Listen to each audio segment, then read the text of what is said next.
is on the phone with us now. Michael Kelley joins Craig Smoak, David Smoak on 365 Sports. Michael, thank you very much for your time. I was looking at your background, and we want to discuss the Bulls and USF and the stadium and much more, and thank you so much for your time. But you have been a part of host committees for the Super Bowl, the college football playoff, COO. We're starting to see a lot more of that in college athletics for people leading either conferences or colleges. Is that a trend, you think?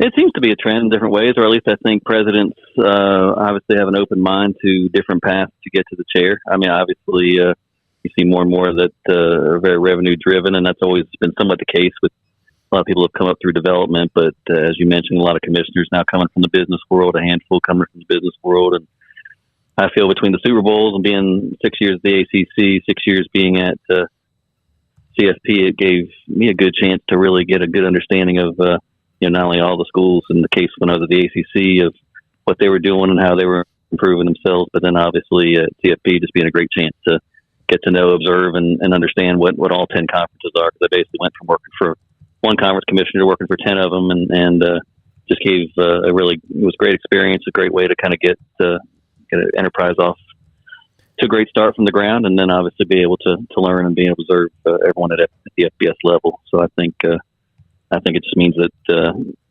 presidents are open-minded and realizing that it's becoming more and more important from a business standpoint.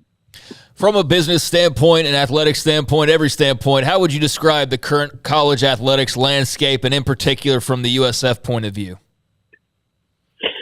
Well, obviously it's a time of tremendous change and adaptation. I think it was going to happen anyways with the way the particularly benefits coming to student athletes were changing. But then obviously the pandemic hitting everyone in this country and in this world very hard, and allowing people to kind of adjust and be able to look at what the future is going to be like. And in our case, it hit us particularly hard when you don't have the same levels of conference revenue to rely on, and we had a tough time. We lost about 65 of our employees, really had to kind of bunker down and kind of huddle up during that time frame and be able to reframe our organization, reframe what we felt we needed to do coming out of it, and wanted to come out of it very aggressively. And I think we've done that. We were able to kind of reshape our athletic department. We're getting back up to where we were, and hopefully in a very smart way, but more strategically, we've come out really strong in terms of being able to raise the money for and build our indoor performance center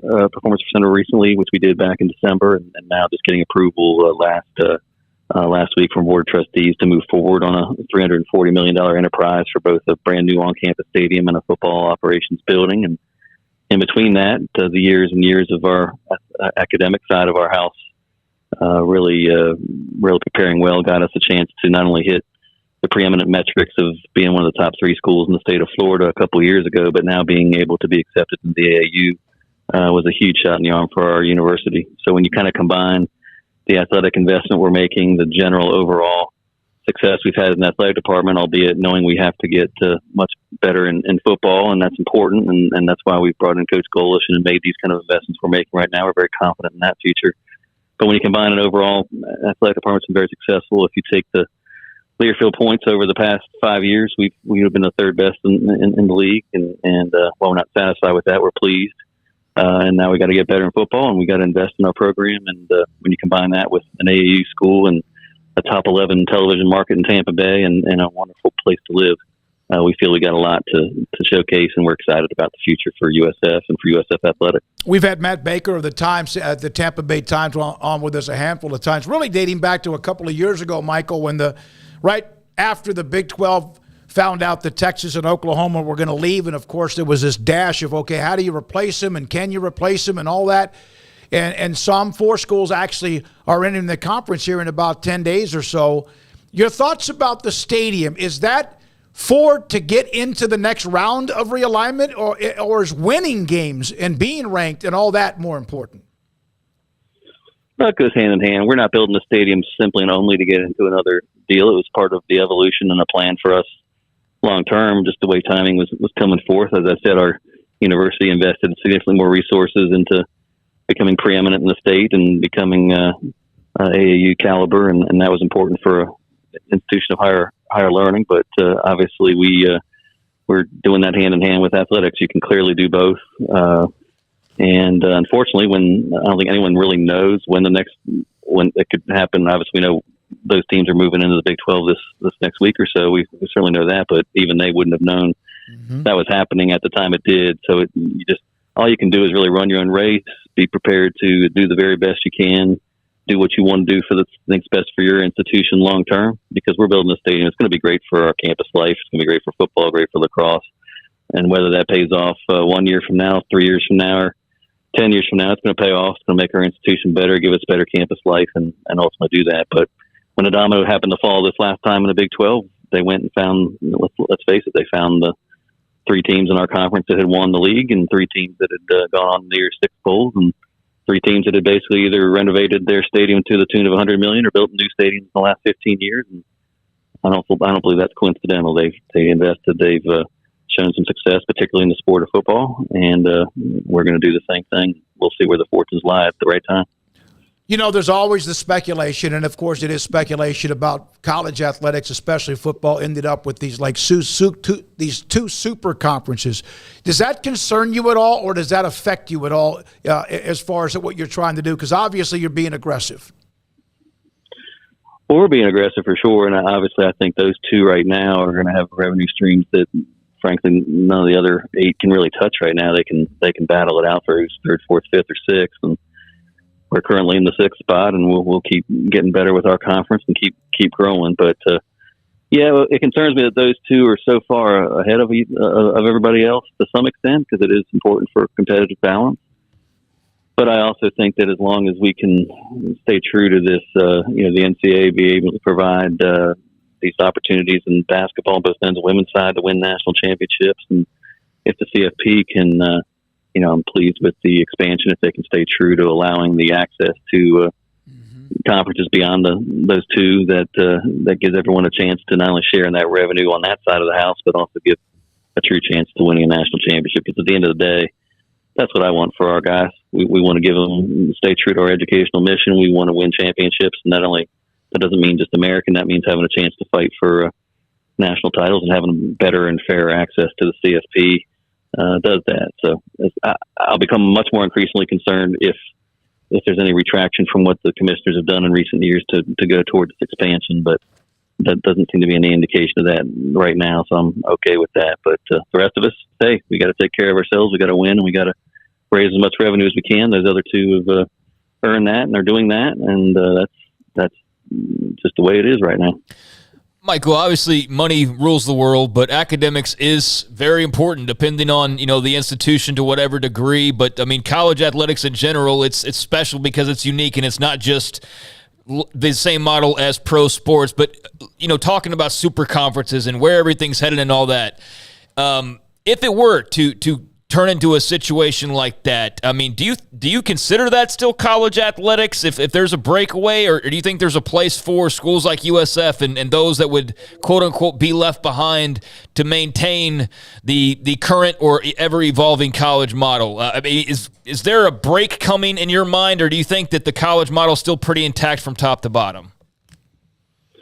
Well, I can understand why there's more and more concern about a possible break, but I also think even as strong as those 2 leagues or any super conferences might get, that you certainly, I still think you want a more comprehensive championship. So I sure hope, we've got 130 schools or 132 or whatever that play football at this level right now. I don't know if everyone in that realm will make the fault line, if you will, but I sure hope so. But certainly you're doing everything we can as an institution to stay on that side. And again, I think a lot of it's taking a fresh look. Your first question was, hey, who's getting involved in the leadership of college sports, and obviously they're men and women that have got a lot of variety of experiences in business, and there's a lot of factors to consider. But I expect and certainly hope that higher education and academics stays part of the mission. If it does, again, an AAU school in Tampa Bay, Florida, with a brand new on-campus stadium, I like our chances. We got to keep investing in our units, raising more money from our fans to put more into our operating budget to help us be successful. But I like the hand that we're dealt in that. If people look at it in a more modernized way and maybe even start from scratch, I do think again all those factors are important, not only to attract great student athletes to USF, but obviously to want to be a part of whatever business enterprise comes in association with that in the future. Michael Kelley, USF Director of Athletics, you were a part of the college football playoff at the ground level until, of course, 2018 when you went to Tampa. Your thoughts when you were there, did you ever see that eventually one day, no matter what, that they were going to expand to possibly 8, 12, or how many teams? I certainly thought it was likely. It's always a matter of when. I do think that 4 was as far as people were willing to go at that point, and it's kind of shown the history over the last at least 20 or 30 years of a little bit of an improvement, and then it's shown that it works, and then people have a higher desire for either more fairness of access or more of a good thing, and ultimately it expands. So I fully think the commissioners knew it would expand at some point. I think they probably thought it would get all the way through this first 12-year cycle, and it's coming pretty close to that.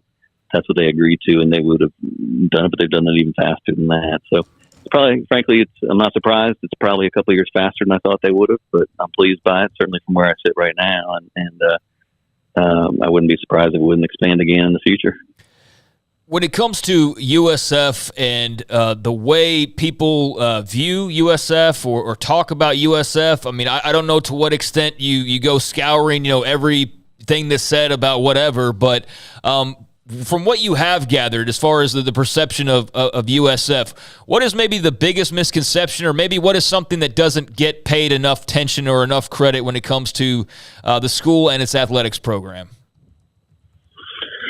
Yeah, that's a great question. I mean, we just have to flat out, I think a lot of people, we're still a relative unknown, and that's not surprising when in the big scheme of things, we're only a 26-year-old athletic department with a football program attached to it. And we've had some great moments of success, and recently we haven't performed as well. But again, I think people still think of us maybe a little bit of a commuter-based school, which it was back in its early founding days. But now we have, we've got 50,000 students. We've got 38,000 of them live within a mile of the campus, if not on campus. We're building a new on-campus stadium. We've got facilities I think if you came on campus, you'd be highly impressed with overall from top to bottom.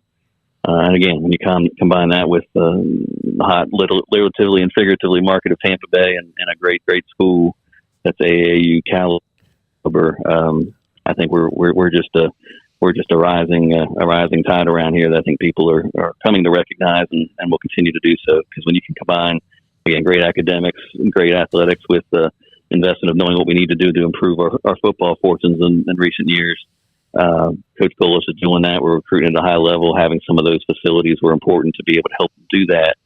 And now we're really excited. So we really believe it's truly a great time to run with the Bulls in all facets right now. I've always had kind of a soft spot. My older brother went to USF. He was there for like 9 years, but he did go to USF when he got out of high school. And so I've always kind of liked the history there. Last thing I have for you, Michael, we do appreciate your time. I know your schedule's busy. What are the challenges of being in a college inside of what is known as a pro sports market? Yeah, that's a great question, because there's a little bit of positives toward it, obviously, because we have a great association with all those great teams here in what they call Tampa Bay with the way they've performed lately. But again, it's the challenge comes that the good things, we're the best entertainment value for sports fans because we can be a much cheaper ticket price than the rest of them. But what comes along with that is the expectations and the evaluation at the same terms of a great pro sports team that can frankly invest as much as they want to and bring a Tom Brady in or bring in the kind of caliber that Bennick's brought in and the way the Rays have played recently. So we love it because of the association and the branding it brings. We want to continue to brand our school better with that Tampa Bay brand. But again, it does bring up some challenges when we feel we have great game presentations, good product, but when you go up against some of the best in the world in game presentation, like the Bucks, Rays, and certainly the Lightning, it's our sports fans kind of expect the same for the same money, and that's sometimes hard to compete with. Like I realize the Lightning have the best show on earth in terms of game presentation, but we don't have that same budget. Well, but we love it. We know we live in paradise. We know they're our friends, and they help us as much as they can. the pros certainly outweigh the cons, in our opinion. Well, that's also a part of what you've been a part of with Super Bowl host committees, the college football playoff, that maybe is what you could also bring and have brought to the table at USF. We have a few USF fans who have been on the chat room saying that they're excited about the changes, excited about the possibility. And you mentioned this at all. I will let you go with this, is you just want to have hope to play for what is the legitimate national championship. You want to just be, heck, we've seen the Big 12 have to kind of dig out of a ditch. The Pac-12 is dealing with what in their future in the Pac-12 immediate deal. You just want to have hope that when you start workouts, you're going to have a chance to be a part of the playoff. Isn't that right? You nailed it. That's what I've been saying for the last 5 years since I've been here. We certainly had a lot to fix, a lot to grow on. We're trying to build something that we know can be have sustainable success to it, and we know we've done it on the academic side. We know we've done it in so many of our.